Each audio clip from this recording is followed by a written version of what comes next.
Bueno, pues buenas tardes a todos y bienvenidos a este nuevo Viernes Social, organizado por Falange Española de las Fonts y Unión Nacional de Trabajadores. Como habréis visto a lo largo de esta semana, el tema a tratar va a ser el de los estibadores, el enésimo intento de la Unión Europea por destruir un sector de nuestra economía.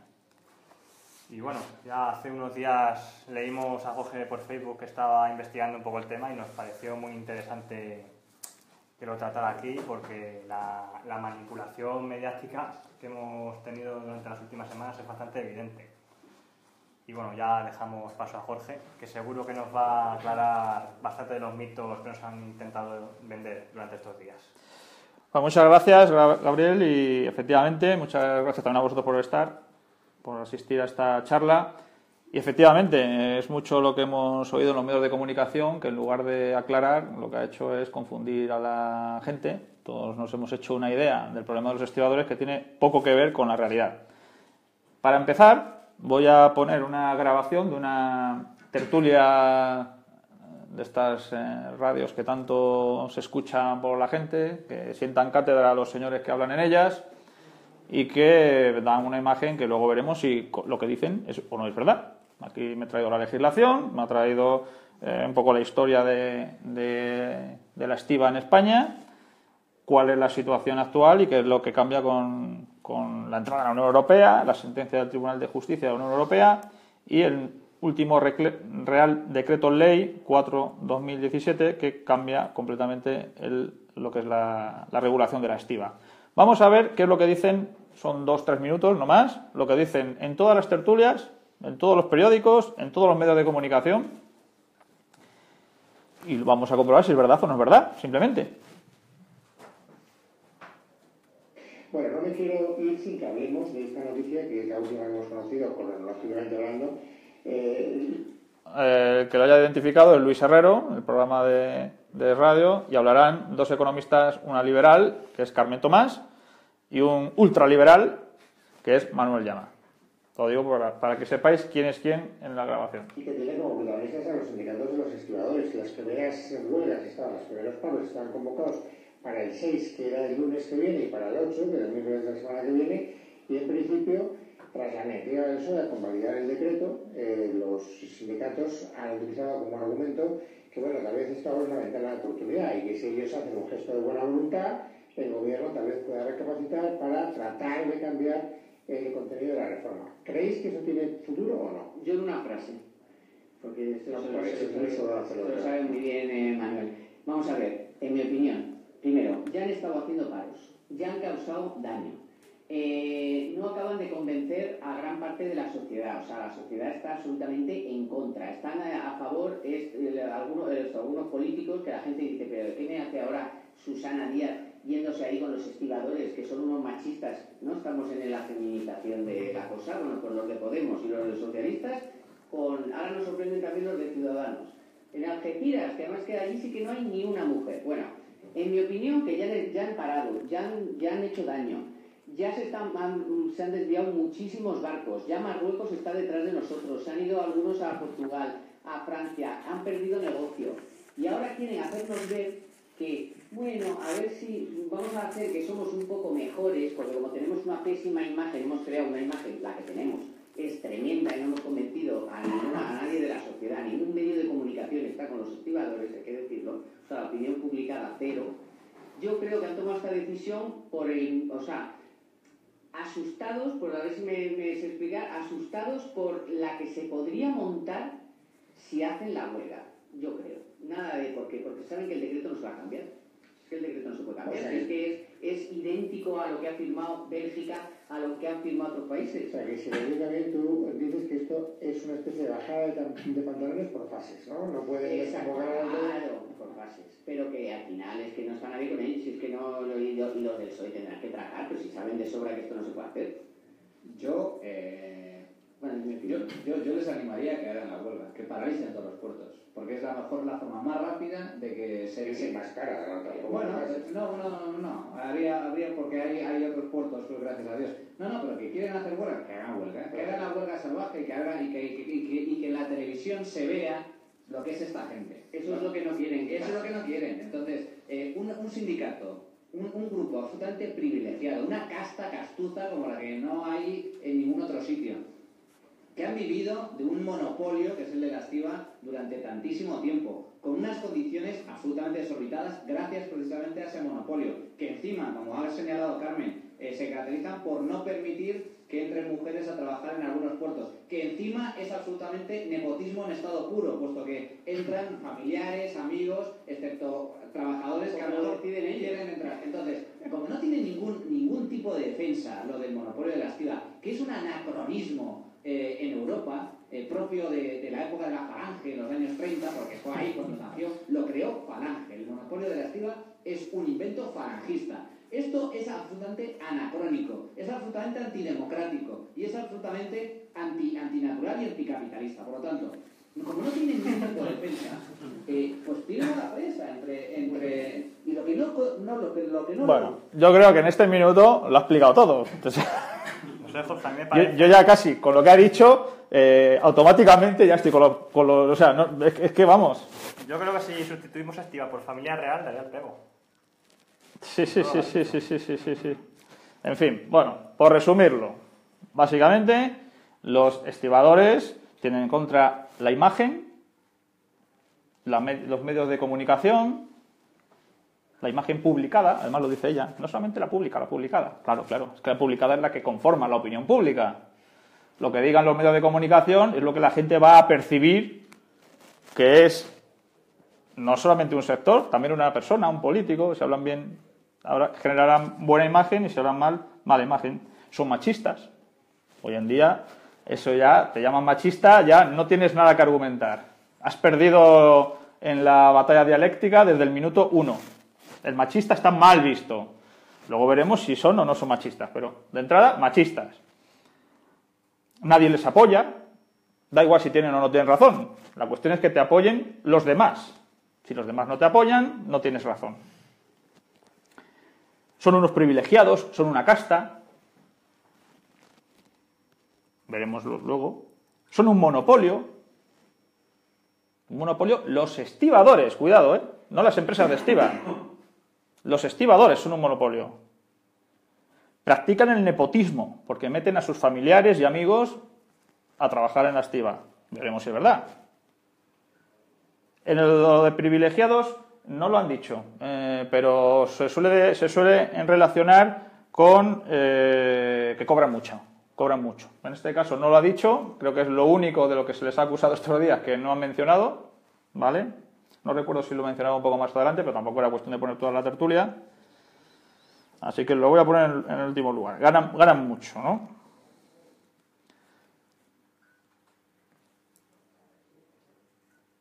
Son un anacronismo. Es más, no solamente son un anacronismo, es que es falangista eso, ¿no? Eso es terrible. Es antidemocrático. Y como decía, ganan mucho. Aunque no lo hayan dicho, son los 10 argumentos más o menos con los que se trata de... Sí, bueno, lo que pasa es que, claro, para él eso es negativo, como para mí es positivo, claro, es que es un régimen anticapitalista. Vamos a ponerlo también. Bueno, casi que entraría dentro de lo de anacronismo, ¿no? Sí, anacronismo porque es anticapitalista. Se supone que el capitalismo es lo moderno y esas cosas, ¿no? Vamos a ponerlo ahí y vamos a ir viendo pues, si esto es así o no es así, ¿no? Porque, bueno, visto así, parece que es que hay que estar en contra, por supuesto. Son unos machistas privilegiados, practican el nepotismo, antidemócratas, falangistas, nada menos. En fin, lo vemos, los artículos en los que se habla de falangista o franquista, porque ellos lo mezclan todo, por supuesto, vamos, han sido muy habituales. Libre mercado, de Franco a Rajoy, la historia del monopolio de la estiba. Así son todos los artículos, ¿no? O la mayoría. Bueno, pues veamos. Hombre, en lo de falangista algo de verdad hay. Ya vamos a empezar por ahí. No es toda la verdad, porque no es que sea un sistema falangista, pero sí es verdad que fue un sistema dentro de una economía capitalista social, que intentaba ser social.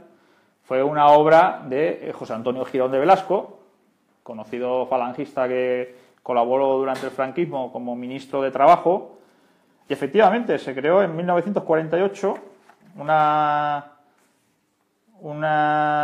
organización, se llamó Organización de Trabajadores Portuarios, OTP, con la que intentó poner fin a un régimen que hasta entonces había sido de lo peor del mundo laboral. Lo peor considerado, lo peor pagado, con peores condiciones laborales, etcétera, etcétera, era la estiba. Cargar y descargar buques en los puertos. Era un trabajo que nadie quería, comparable al de las minas en el siglo XIX, al de todo lo que os queráis imaginar, con una siniestralidad laboral enorme. En definitiva, era lo peor. Era lo peor. Pues ahora parece que nos olvidamos. Ahora se ha tecnificado mucho, hay muchas grúas, hay muchos medios, hay toros elevadores, en fin, ha cambiado la estiba. Pero la estiba, en origen, era de los peores trabajos que podía haber, y de los peor remunerados, de los más peligrosos, de lo peor. Hasta que, efectivamente, Girón de Velasco reorganiza ese sistema, entre otras cosas, porque como era un trabajo que nadie quería, él pensó, vamos a dignificarlo, vamos a regularlo y vamos a darle trabajo a muchos miles que han venido de la División Azul, que se han quedado muchos sin oficio ni beneficio, y los primeros estibadores de esta OTP, aparte de los que ya se dedicaban a la estiba, por supuesto, pues eran exdivisionarios.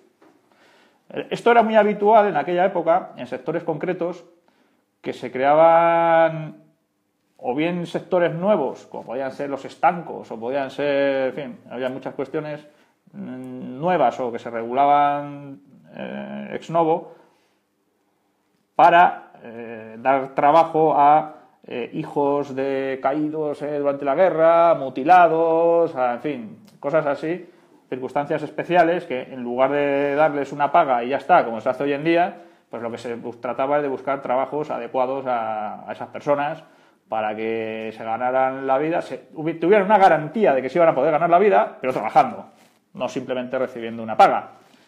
Eso respondía a una filosofía muy distinta a la de la subvención de ahora, que es que simplemente es darle dinero sin hacer nada a nadie, aunque sea capaz de hacer algo. Bueno, pues en este caso se pensó en esto. Bueno, podríamos poner muchos más ejemplos, aparte de los estancos, la ONCE era una manera de que personas ciegas pudieran desarrollar un trabajo, en fin, muchos casos de estos. Y uno de ellos es justamente el de la Organización de Trabajadores Portuarios. ¿Cuál era la finalidad? Pues crear esta organización que iba a dar trabajo a estas personas, las iba a especializar, las iba a formar en este trabajo que nadie quería en aquella época. Recordemos y resaltemos lo que nadie lo quería en aquella época, que nada más que los desesperados iban allí a los muelles a ver si alguien les contrataba para cargar y descargar, por supuesto sin contratos y sin nada. O sea, esto está totalmente desregulado, ¿no? Bueno, pues se crea esto como lo que hoy llamaríamos una especie de ETT, en el sentido de que estos trabajadores trabajan para esta organización, para esta empresa, pero es para ponerla a disposición de los buques que llegan, para descargar y descargar. Nos recuerda un poco a lo de las ETT, ¿no? Que tú trabajas para una ETT y la ETT te dice, vete a tal empresa, vete a tal otra. Bueno, esto es en el puerto y es pues para los barcos que van llegando. Obviamente no parece razonable que cada barco que llega contrate directamente el propio barco a personas y, en fin, no es un poco... Entonces, lo que se hace es que esta empresa es la que contrata a la gente. Claro, en los puertos hay grúas, hay material, etcétera. Entonces se entiende que lo mejor es que el propio puerto, a través de esta empresa, sea el que contrate al personal que va a manejar esas grúas, etcétera, que están ahí permanentes, ¿no? En lugar de que empresas distintas, cada una se traiga su grúa o, en fin, o la propia grúa vaya de una empresa a otra, en fin, eso es como un poco más caótico eso. Por eso, en cada puerto se crea una de estas empresas, que es lo que llaman ahora el monopolio. ¿Vale? Dicen, como en cada puerto hay una empresa, ahí no pueden entrar otras empresas a competir. No es exacto, luego lo veremos, pero bueno, esa es la idea por la que hablan del monopolio. En estas empresas los trabajadores tienen mucho que decir. He leído por ahí que si eran copropietarios, que si era cogestión y tal, luego leyéndolo a fondo no es exactamente así. Es decir, los trabajadores no son copropietarios de estas empresas, pero sí que tienen en la negociación colectiva, imponen muchas condiciones para negociar cosas que tienen que ser de acuerdo a los trabajadores, pero no propiamente porque en realidad ellos sean copropietarios como se ha leído por ahí en algunas ocasiones. Por lo tanto, tampoco es que sea una empresa nacional sindicalista, ¿vale? Pero, bueno, está un poco inspirada en eso. ¿Qué sucede? Pues que va pasando el tiempo, España entra en la Unión Europea. La Unión Europea, una de sus filosofías básicas es que las cosas, mejor dicho, las empresas, los sectores deben estar liberalizados, a veces con criterios incluso absurdos. Porque cuando la Unión Europea exigió la liberalización de los ferrocarriles, yo alucinaba. Digo, o sea, que en la misma vía va a haber distintas empresas que van a meter sus trenes y se van a tener que coordinar necesariamente. Bueno, esto es una locura, claro. Lo liberalizaron, como es liberalización imposible, porque a ver cómo lo haces, al final veis que sigue habiendo Renfe y no ha entrado ninguna otra empresa, porque es que es absurdo. La verdad es que liberalizar el tren es bastante absurdo, ¿no? No tiene mucho sentido. No sé, puede haber alguna empresa que quiera hacerlo, pero no, así a priori, yo no es un negocio en el que me metería, desde luego, no sé otros. El cambio en los puertos sí es más factible. Es muy difícil, pero es más factible. Lo que sucede es que eso ya se ha ido liberalizando. Eso no nos lo dicen. Ahora ya no es como en esa época en la que solamente una empresa podía estibar y desestibar. La estiba es cargar y desestibar es descargar los barcos, ¿vale? Para que, por si alguien no entiende la terminología. Ahora, las navieras, si quieren, pueden tener su propia sección de estiba y desestiva. Y pueden contratar a su propio personal. La cuestión es, si un barco no tiene personal para carga y descarga, tiene que contratar ¿a quién? A la empresa que en cada puerto se encarga de eso. Ahora, si tú tienes tus propios trabajadores de estiba y desestiva, debidamente titulados, formados, etcétera, porque claro, esto está ahora muy tecnificado. Ahora no es como en aquella época en la que se hacían las cosas a mano y era todo a lo bruto. Ahora ya está todo muy tecnificado y efectivamente hace falta una especialización, una titulación, una formación profesional, etcétera. Luego hay que superar unos exámenes, tanto psicofísicos como que son algo duros. Aunque sea tecnificado mucho, siguen siendo duros los exámenes psicofísicos, razón por la cual el índice de mujeres es bastante bajo, no porque haya ninguna ley que prohíba que las mujeres sean estibadoras, sino porque en teoría es un trabajo duro, por lo tanto no hay muchas candidatas. Pasa lo mismo en la minería, solo que en la minería no hace falta una titulación tan específica como aquí. Entonces aquí luego pasar los exámenes pues tiene su dificultad, pero bueno, eso no le importa a estos señores, y estos señores dicen que es machismo porque como no hay muchas mujeres. Luego veremos que en algunos puertos sí. En Valencia hay 300 mujeres estibadoras. El 25% o 30% de la plantilla, luego veremos, son mujeres. Bueno, o sea, tampoco es que sea... Yo creo que para el tipo de trabajo que es, tampoco es un índice tan bajo. En Algeciras decía Carmen Tomás, es que en Algeciras no hay ninguna mujer. Claro, porque Algeciras lleva sin haber vacantes de esto no sé cuantísimos años. Y efectivamente, es que no hay, pero no porque haya ninguna prohibición concreta. Vale. Seguimos. Eso por dar unas pinceladas históricas, ¿no? Y así es como nos encontramos que llegamos a una situación muy contradictoria, que es la de 2014, antes de que se produzca esta sentencia, en la cual estás en una Unión Europea que te obliga a liberalizar todo, incluido este sector, pero este sector no ha sido liberalizado. Es verdad. Es verdad.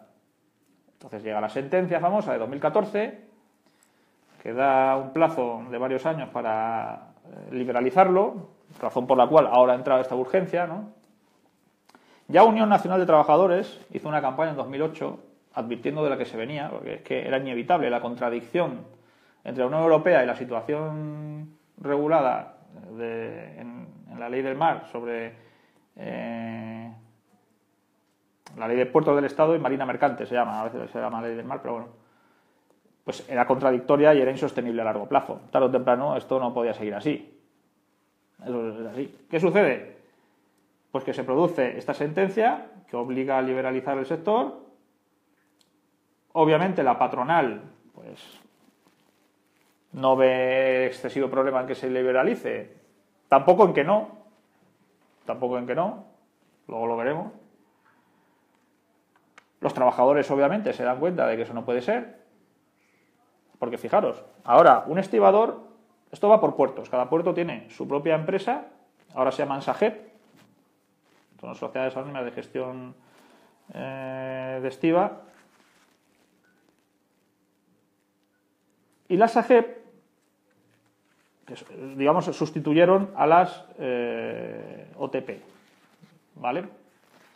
Pero en realidad son muy parecidas. Entonces, en cada puerto del Estado, otra cosa son los puertos menores o autonómicos, etcétera. Estamos hablando solo de puertos del Estado. En los puertos del Estado tiene que haber una. Y las distintas empresas, para poder, navieras que quieren utilizar los barcos, los puertos necesitan unas licencias para poder utilizar esos puertos. Pues si quieren poder estibar y desestibar, o bien tienen su propio personal contratado para hacerlo, o bien tienen que contratar al personal de esta empresa.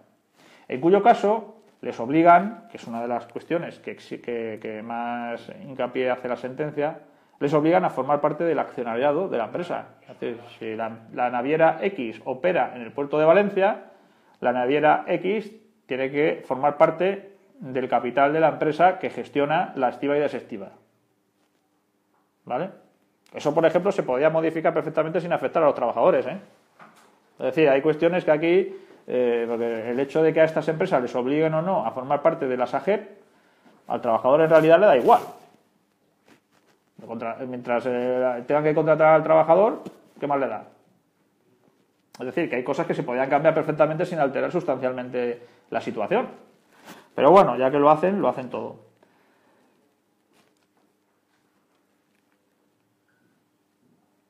Como no se ponen de acuerdo trabajadores y empresarios, coge el gobierno y saca el Real Decreto Ley, que sacó hace unos días, hace un par de semanas, o sea, el viernes anterior, la semana anterior, en el cual liberaliza todo. Y a partir de ahora, la formación de los trabajadores portuarios se va a encargar una serie de ETTs, que son las que van a gestionarlo todo, que puede haber muchas, o sea, nada de una por puerto, puede haber muchas, y pueden contratar a quien quieran y lo que sea. Es decir, nada de limitaciones de personal. Por ejemplo, hasta ahora se estimaba, según el volumen del puerto, que tenía que haber X número de trabajadores, para que no haya gente desocupada, para que no haya gente que se la contrata y luego se está en el paro, y, en fin, para tratar de ajustar el volumen a la gente, ¿no?, que lo va a realizar. Ahora se liberaliza todo, no hay ninguna condición de nada. Y claro, estos trabajadores, pues a partir de ahora ya no tienen un puesto de trabajo garantizado como tenían, sino que entran a ser objeto de compra y venta directamente. Es decir, si quieres que te contrate, te voy a pagar nada más que esto, tú verás. Y ya no hay poder de negociación como tenían hasta ahora. Porque hasta ahora, sí, tenían buenas condiciones, pero porque las negociaban en los convenios colectivos. Yo he estado viendo la ley y todo eso que dicen, que es que ellos controlan la formación. Eso no es cierto. Que ellos dicen quién tiene que trabajar y quién no. Todo eso es mentira. Ahora lo vamos a ver punto por punto. Eso no es cierto. Cuando algo de eso es cierto, entre comillas, es porque los sindicatos, sobre todo la Coordinadora de Trabajadores del Mar, que es el absolutamente mayoritario, que es heredero del antiguo sindicato vertical, digamos, en el sector, de alguna manera, ¿no? Es prácticamente el único. Luego están comisiones y UGT, pero muy minoritario, muy minoritario. En algunos puertos también la CGT, pero muy minoritarios. Bueno, pues cuando hay un acuerdo de del personal que va a ingresar nuevo o lo que sea, es porque lo han negociado. No es porque hay una ley que diga los trabajadores son los que imponen las condiciones de quién entra y quién no. No, eso no es cierto. Ahora, muchas veces en los convenios establecen un porcentaje se reservará a hijos de estibadores que están en incapacidad permanente por lo que sea, por el trabajo, porque, bueno, pues una reserva de puestos, bueno, si lo han negociado entre ellos, pero no es porque haya ningún monopolio de nada. Es que eso lo puede negociar cualquier sindicato en cualquier empresa. Otra cosa es que otros sindicatos no lo hagan o no tengan la fuerza para negociarlo. ¿Vale? Pero eso son cosas diferentes. Bueno, pues puntos concretos sobre lo que se ha hablado, que luego resulta que no es así, o que no es del todo así. Es que cobran mucho. Eso es lo que más se dice. O los estibadores cobran 70.000 euros al año. Es que vamos, como el presidente del gobierno. Esto es lo primero que se dice. Bueno, pues hay que decir que no es cierto. En algún caso puede llegar a ser así, pero por lo que voy a explicar ahora. El sueldo de los estibadores está bien pagado, no está mal pagado, porque lo han peleado, pero está entre los 30.000 y 40.000 euros brutos, no netos, brutos, al año. Bien pagado, pero bueno, tampoco es lo que se está diciendo. ¿Qué sucede? Que hay un mínimo fijo, que suele estar entre por ejemplo, en Barcelona, el salario mínimo del estibador son 1.100 euros al mes, brutos. Yo no creo que sea tanto, la verdad. Pero hay una parte variable que está en función de la productividad, que es de media en los puertos 1 euro por cada container que estiban o desestiban. Hombre, 1 euro por container tampoco parece que sea mucho. ¿Qué pasa? Que con las nuevas técnicas que hay de grúas, etcétera, pues se puede descargar unos cuantos cientos de containers al día el estibador. Pero fijaros que un container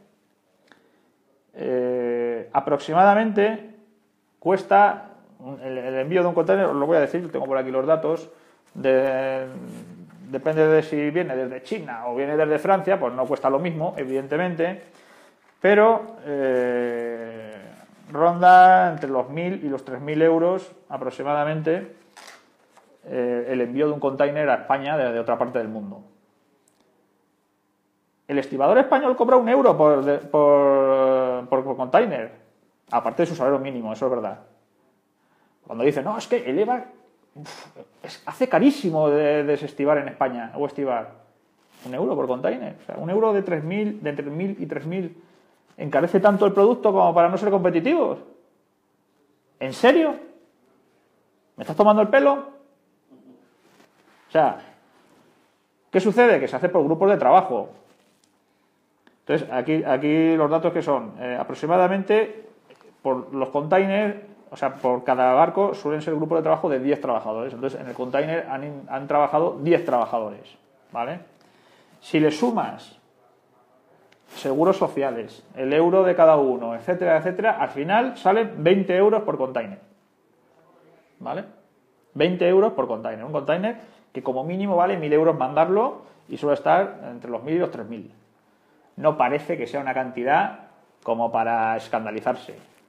¿Vale? Vamos, yo creo que, desde luego, no me lo parece. Y en cualquier caso, lo que ellos han negociado en convenio colectivo. Ellos han negociado eso, oigan. Si las patronales se lo han concedido, ¿qué problema hay? Eso es un argumento, pero fijaros que eso no es un argumento legal. Eso es un argumento que nos dicen para que nos metamos con ellos. Es que ganan mucho, en cambio tú, a que ganas una porquería.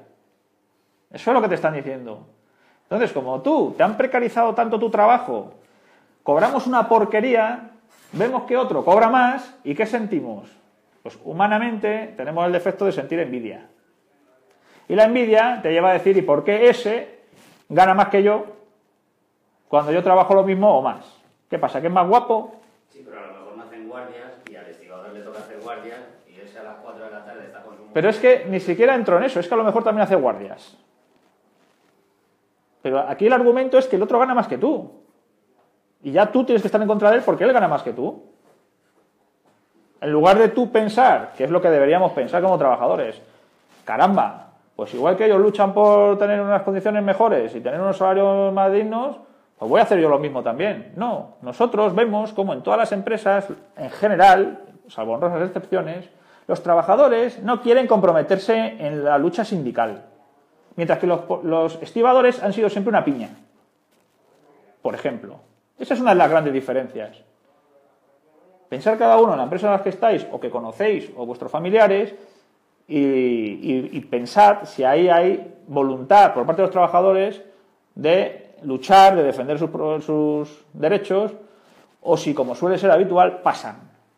Bueno, eso, total, si al final van a hacer lo que quieran, si no se aguanta. En cambio, los estibadores siempre han tenido la mala costumbre, entre comillas, de defender lo suyo, de estar hecho, de ser una piña.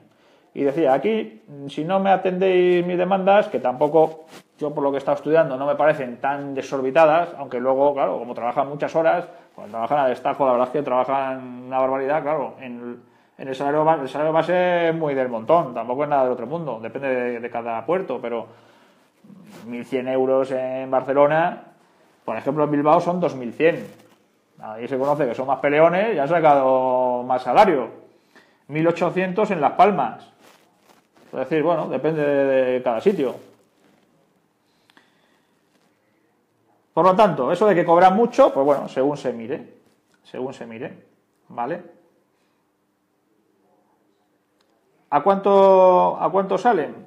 Pues claro, depende de los meses. Por ejemplo, un mes de poco volumen en el puerto pueden ganar 1.800 euros y quedarse con el sueldo base y poco más. Un mes de mucha actividad pueden cobrar 4.000 perfectamente. Pues ha habido muchos barcos, hemos bajado muchos containers y al final pues, nos hemos llamado bastante. Tema curioso, ellos por su régimen especial no trabajan por horas, bueno, trabajan por horas, pero trabajan por turnos, que lo característico de ellos es que trabajan por turnos rotatorios.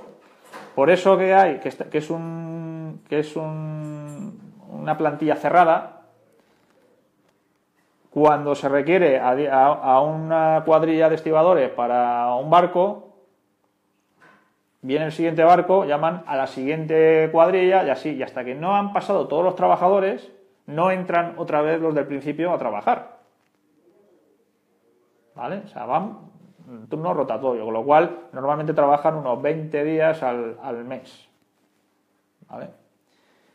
Independientemente de qué días o lo que sea, cuando les toca. Entran a trabajar cuando les toca. ¿Cómo se entra a trabajar en la estiba? Porque como nos han dicho en los medios de comunicación que esto es un monopolio, que ellos deciden quién entra y quién no, bueno, yo me he puesto también a investigar, he visto la legislación, lo que se ha borrado y lo que no. No he visto nada de lo que dicen los medios de comunicación en la legislación. Bueno, pues ¿qué nos encontramos? Con que se les exige tener una formación de FP2. El carnet de conducir de camiones, el C1. ¿Vale?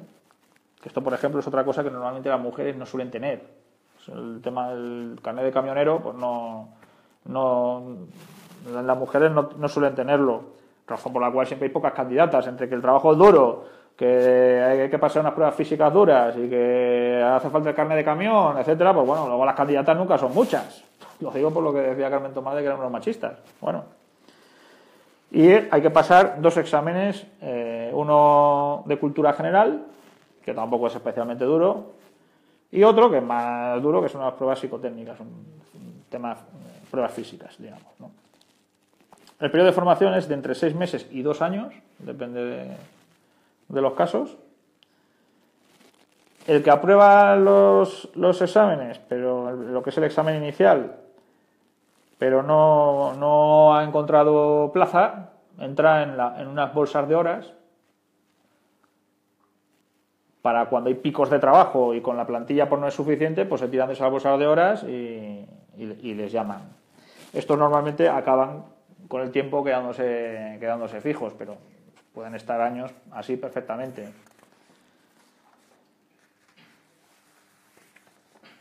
Se dice que cómo puede ser que alrededor del 50% de los 6.000, algo más de 6.000 trabajadores de la SAGEP, los estibadores, sean familiares. Bueno, pues esto obedece fundamentalmente a 2 razones. La primera es que son sociedades anónimas.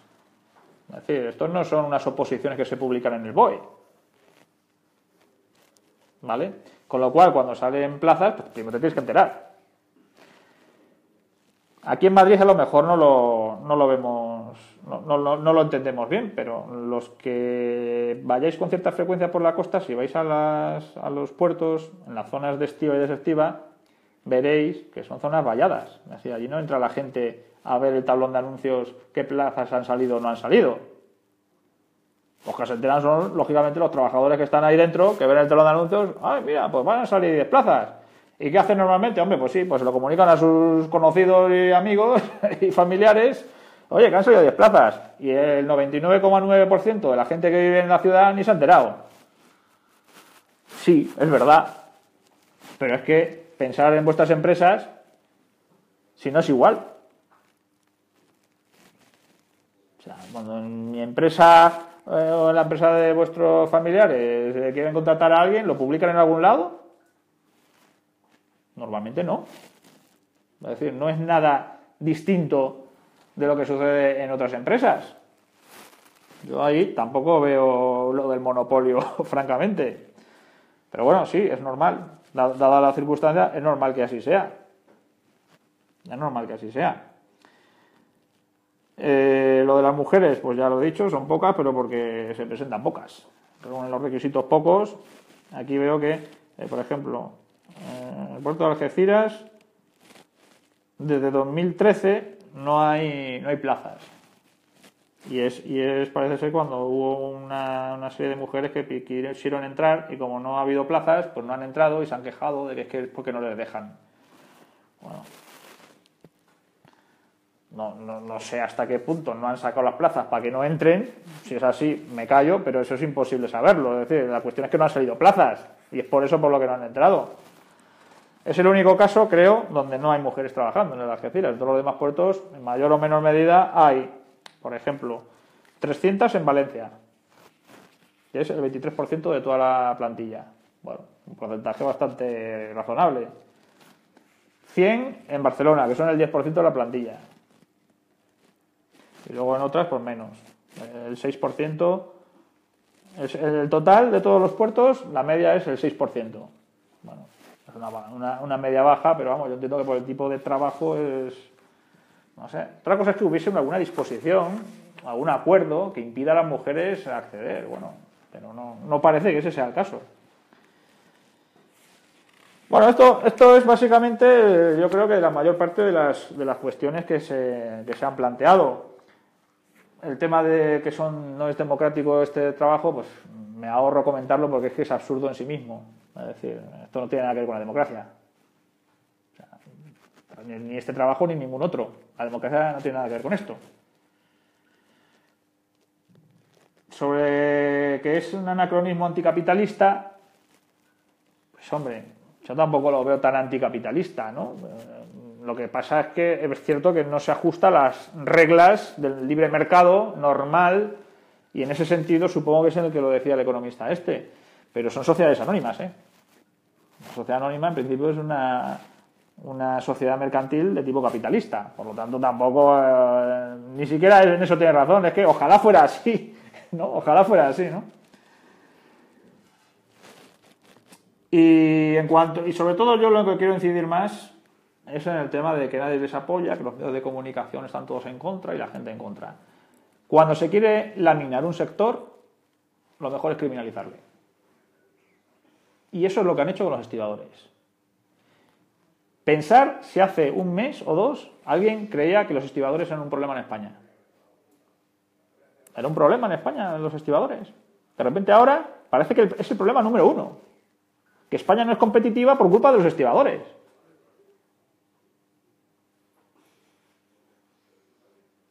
Yo cada vez que oigo estas tertulias donde están indignados y donde transmiten esa indignación como si esto fuese prácticamente ahora mismo el mayor problema que tiene España planteado, hombre, y lo segundo es que, estos tendrían que aceptar que la Unión Europea supone esto. Claro. Imaginaros que sois un estibador, que hasta ahora teníais un trabajo seguro, bien pagado, porque para eso teníais una unidad sindical importante y una capacidad de negociación importante, y que de repente te dicen, no, mire, ahora van a entrar aquí un montón de TTs, os contratarán o no, y tú, según estos señores, te tienes que callar, porque es que, como dice la Unión Europea, no tienes derecho ni a protestar. Ni tienes derecho a la negociación colectiva con los empresarios a ver si se puede salvar algo de lo que tienes. No, no, no. Oiga, que lo ha dicho Europa, así que usted se calla. No tiene derecho ni al pataleo. ¿Pero qué me estás contando? O sea, ¿no tengo derecho de huelga, como todos los trabajadores? ¿No tengo derecho a la negociación colectiva, como todos los trabajadores? No, no, pero es que usted puede paralizar los puertos.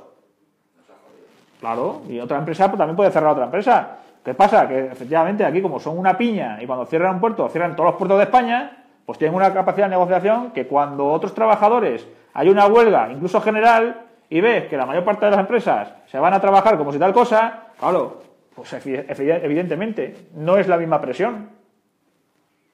No es la misma presión.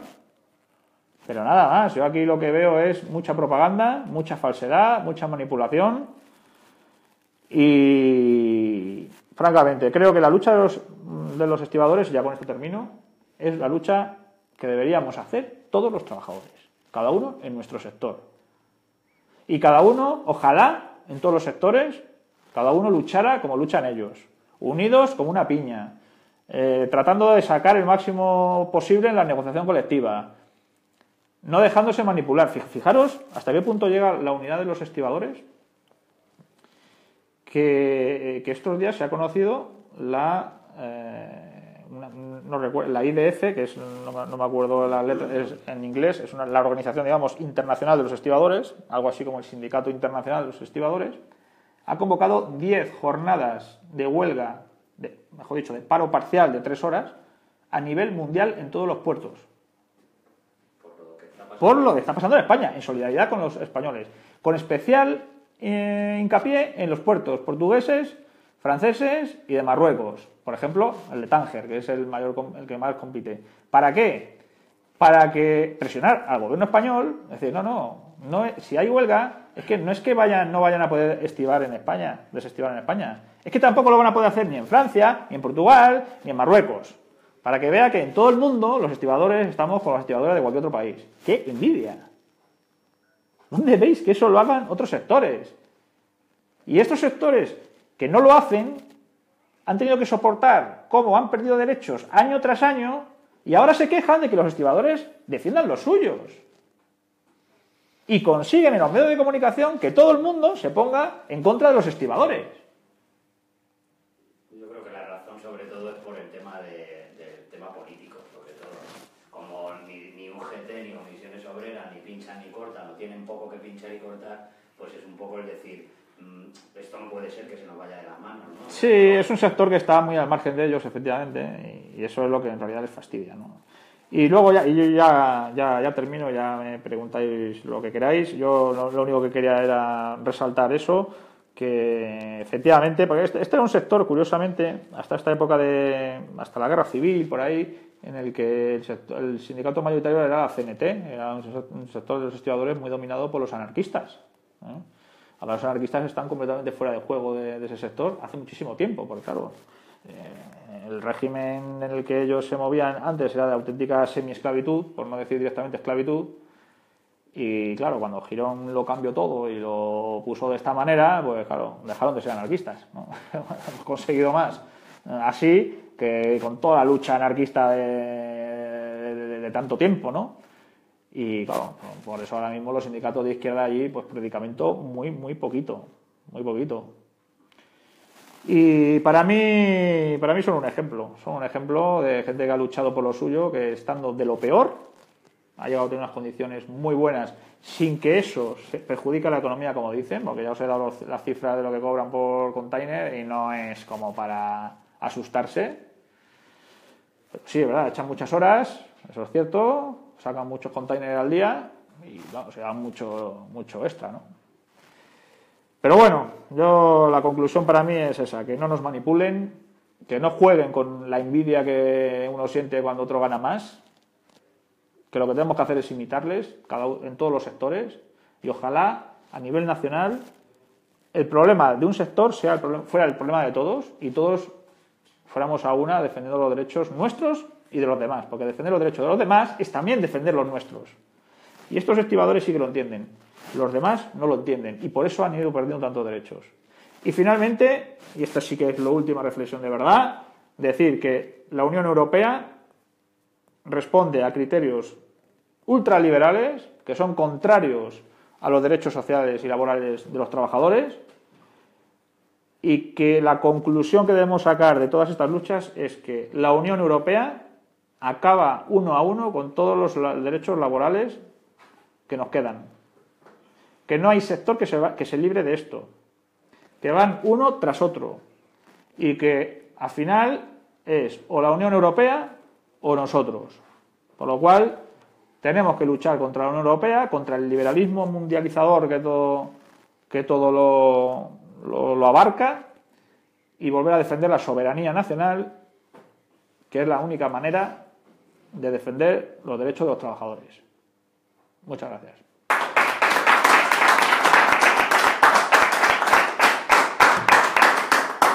Si tenéis alguna pregunta, me ha quedado todo clarísimo de sí. Sí, no, yo es la primera vez que vengo a una tertulia vuestra. Bueno, entonces, sobre el tema este, simplemente una cuestión. Dos cuestiones. Una, que si tenemos en cuenta todas las mercancías que entran y salen de los puertos, o sea, de importación y exportación, son 345.000 millones de euros. El salario de los estibadores, aun siendo esos 70.000 que dicen euros anuales más la seguridad social, o sea, sería un coste laboral de 92.000 euros y se divide, es un 0,17% realmente de coste de estibador por mercancía. Entonces, supongamos, por ejemplo, un producto que pueda valer, un coche que pueda valer, por ejemplo, 10.000 euros, pues el rebajar los salarios de los estibadores a la mitad supondría solamente 8,5 euros lo que rebajaría ese producto. Entonces, realmente al consumidor, ya que también se ha dicho que beneficiaría al consumidor la liberalización de la estiba porque bajarían los precios, es completamente falso. Es decir, el impacto que tiene es un 0,08,5, una rebaja a la mitad de ese coste, que es falso, de los 92.000 euros. Y por otra parte, bueno, pues el tema de Podemos. Entonces, Podemos, igual que el PSOE o cierta parte del PSOE, el PSOE andaluz, digamos que ha criticado no la sentencia del Tribunal de Justicia Europeo, sino la liberalización del sector tal y como se va a dar. Entonces, resulta incongruente que dos partidos, el PSOE y más aún Podemos, que ha defendido en la Unión Europea, que se ha posicionado contra el Brexit, por ejemplo, pues ahora defienda al sector del estiba. O sea, está en total contradicción con el apoyo sistemático que mantienen esta izquierda a todas y cada una de las políticas de la Unión Europea sin prácticamente cuestionarlas. O sea, no sé Sí. ¿qué os parece o qué te parece? Has dado dos claves muy buenas, porque quizás debía haberlo yo también mencionado. Dentro de estas técnicas en las que nos manipulan, una de ellas es que cuando quieren acabar con un sector o con los derechos de unos trabajadores, apelan a todos los demás, no en cuanto trabajadores, sino en cuanto consumidores, como si fuésemos dos cosas distintas. No, la misma persona es consumidor y también es trabajador. El consumidor no es un ente distinto del trabajador. Y cada uno consumimos y trabajamos. Por lo tanto, esa es una trampa mortal. Ya, aunque los datos fuesen ciertos de que eso al consumidor le perjudica mucho y esas cosas, que tampoco, yo no había echado esa cuenta que tú has echado muy bien, pero es que es así. O sea, si yo quiero tener un trabajo digno, tendré que tener un salario digno que me permita comprar y consumir también, ¿no? Porque aquí fijaros que llevamos unos cuantos años en los que, a base de cargarse los salarios de los trabajadores, se están cargando también el consumo. Razón por la cual no acabamos de salir de la crisis de una vez, porque es que al final hay que comprar las cosas. Y el tema de Podemos y el PSOE también es muy buena observación porque pone en evidencia cómo la izquierda está en una permanente contradicción. Por un lado, defiende la Unión Europea, no quieren oír hablar nada de salir del euro, como tú bien has dicho, hasta Podemos estuvo en contra del Brexit. Es decir, con los hechos, están apoyando a la Unión Europea y a sus políticas neoliberales, porque la Unión Europea es esencialmente ¿qué? La plasmación, ya incluso política, de un proyecto económico. Se llamaba primero Comunidad del Carbón y del Acero, luego pasó a llamarse Comunidad Económica Europea, porque su finalidad era económica, y ahora se llama Unión Europea porque como aspira a ser más, pero la filosofía es fundamentalmente liberal capitalista. Y está en abierta contradicción con los derechos de los trabajadores. Lo vemos, y en cuanto hay un sector más o menos protegido, no, eso no puede ser así. Empresa de trabajo temporal, a liberalizarlo, y ¿por qué? Porque ellos lo dicen siempre cuando hablan. Es que el mercado de trabajo, yo cada vez que digo esa palabra, mercado de trabajo, o sea, que los trabajadores somos productos de un mercado, que se compra y se vende al mejor postor. Es que esa es su concepción. Entonces, estos señores, por un lado, tienen un mensaje social, de izquierdas, y por otro lado te dicen que tienes que estar en un régimen liberal, capitalista, etcétera, y sostienen la contradicción y no se les cae la cara de vergüenza. Y además es que cuela, que es lo más sorprendente. Es que encima cuela. A estos señores habrá que decirles, perdonen, el capitalismo tiene aspiraciones imperialistas, globales, cada vez más.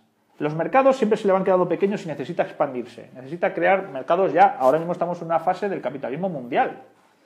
Ya las patrias no sirven.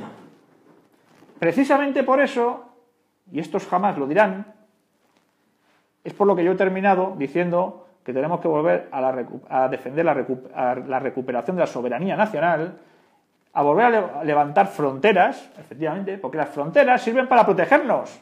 Si los antiguos, cuando se inventaron esto de las fronteras, ya sabían para qué era, para protegernos. Y protegernos no solamente de los enemigos militares, también, en este caso, por ejemplo, de las empresas que producen a bajo coste, sin pagar salarios dignos, sin seguridad social, etcétera, etcétera, y que nos hacen la competencia desleal.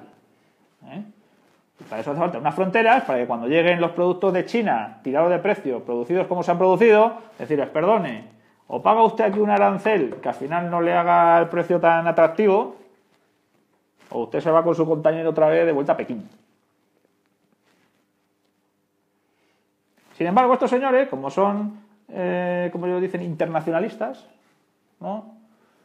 Pues no lo dicen, nunca lo van a decir. No, si somos ciudadanos del mundo, que vengan todos los productos, que vengan inmigrantes sin papeles y sin nada, y todos a competir. Pero al mismo tiempo yo quiero defender los derechos sociales. Pero oiga, ¿usted no se da cuenta que una cosa y la otra no son compatibles? Por eso nosotros tenemos que resaltarlo y tenemos que defenderlo, porque el trabajador, la única defensa que tiene frente al mundialismo capitalista es la patria. Eso sí, una patria limpiada de todos los indeseables marionetas del capitalismo que nos gobiernan ahora. Pero sin patria, el trabajador está absolutamente indefenso. Así que me gustan tus dos observaciones. ¿Alguna más? Sí. Yo, quería hacer una observación y una pregunta. La observación es que efectivamente tienen un internacionalismo, desde luego, peculiar y muy malentendido, pero se ve un claro ejemplo de un internacionalismo que podemos ver positivo, por ejemplo, en estas organizaciones festivas de otros países que se han solidarizado. Sí. Luego, eso es todo un ejemplo. Ya querríamos tener esa solidaridad entre diferentes patrias. Pero fíjate que hablamos de ello porque es una excepción. Hombre, claro, evidentemente. Y después la otra cuestión es ¿qué futuro le vemos a la cuestión del estilo? O sea, esto sonará feo, pero hay que ir pensando en qué es lo que va a pasar. Y sobre todo, aparte de qué es lo que va a pasar, que yo personalmente soy pesimista, soy pesimista, porque aunque sean situaciones diferentes, ya por tener que sacarle ya a los controladores le sacaron al ejército, no hay ningún problema si esto se les va de madre. Bueno, incluso pueden volver a toda la opinión pública en contra, ¿no? Ya lo han hecho, y como decía este señor, no, que hagan la huelga, que así verán quiénes son. Lo que harán es demonizarlos para que parezca poco menos que son los unos de Atila y que vienen aquí a quemar España, y por eso hay que darles de leche. Y bueno, y la cuestión es, ¿quiénes son los siguientes? Porque esto no se va a detener. Esto es... Pues los siguientes son todo lo que queda pendiente de liberalizar. Por ejemplo, todas las profesiones liberales que se rigen por colegios profesionales, los colegios profesionales tendrán que desaparecer. ¿Qué es eso de que para poder ejercer de abogado tengas que estar en el colegio de abogados? Eso es un monopolio. Según los argumentos de estos señores, eso es un monopolio. O sea, ¿qué diferencia hay? No, un señor que se ha licenciado en Derecho tiene que tener todo el derecho del mundo a ser abogado sin tener que estar pagando ninguna cuota obligatoria a un colegio de abogados, o de médicos, o de ingenieros, o de...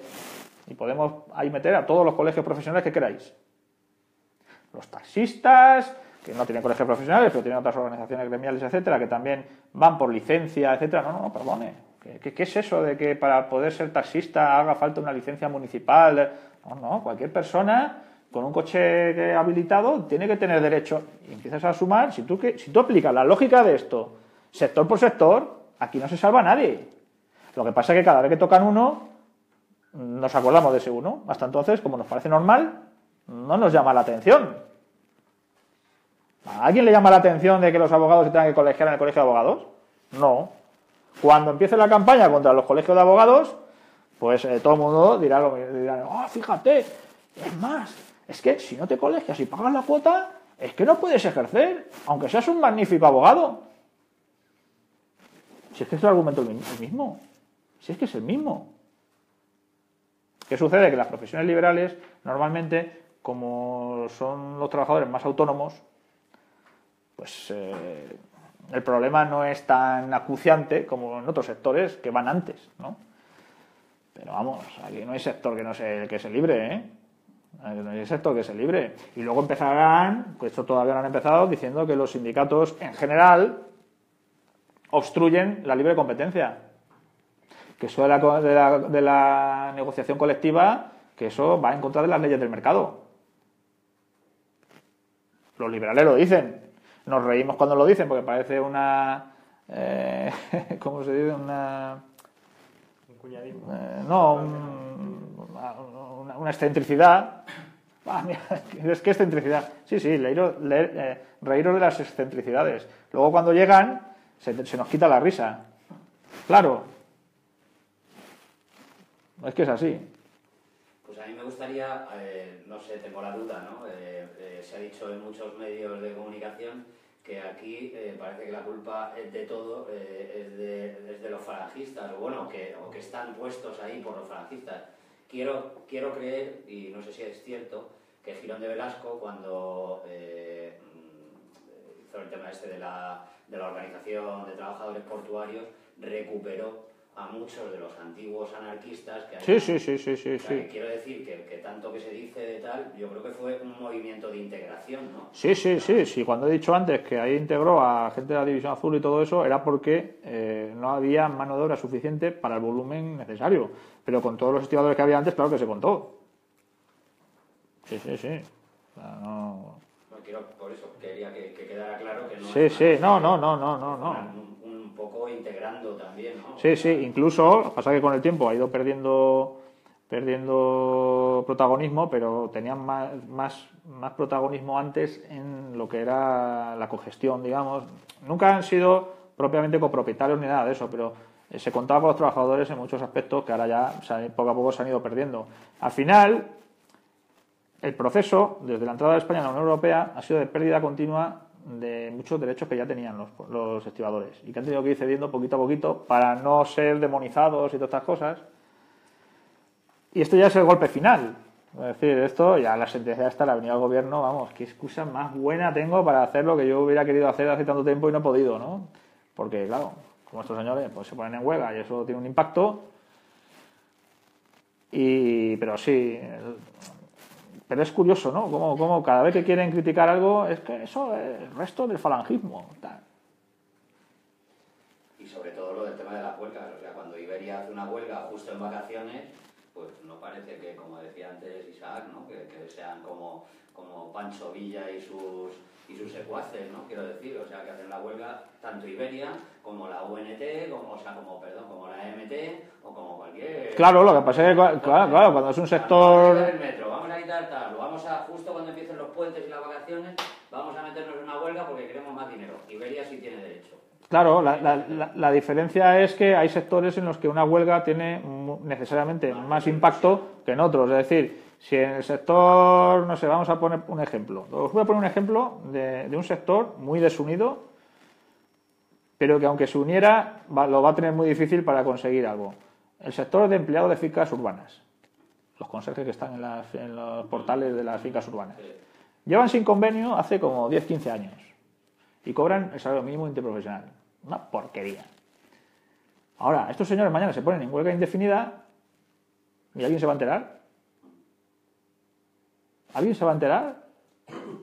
No se va a enterar nada, no, la gente va a seguir yendo al trabajo normal, lo único que cada uno de nosotros pues, tendrá que sacar la basura en su portal él mismo en lugar de esperar que el cubo grande lo saque el portero y poco más, pero es que no va a alterar nada. Entonces, este sector pues, lo tiene bastante más fastidiado para negociar un convenio.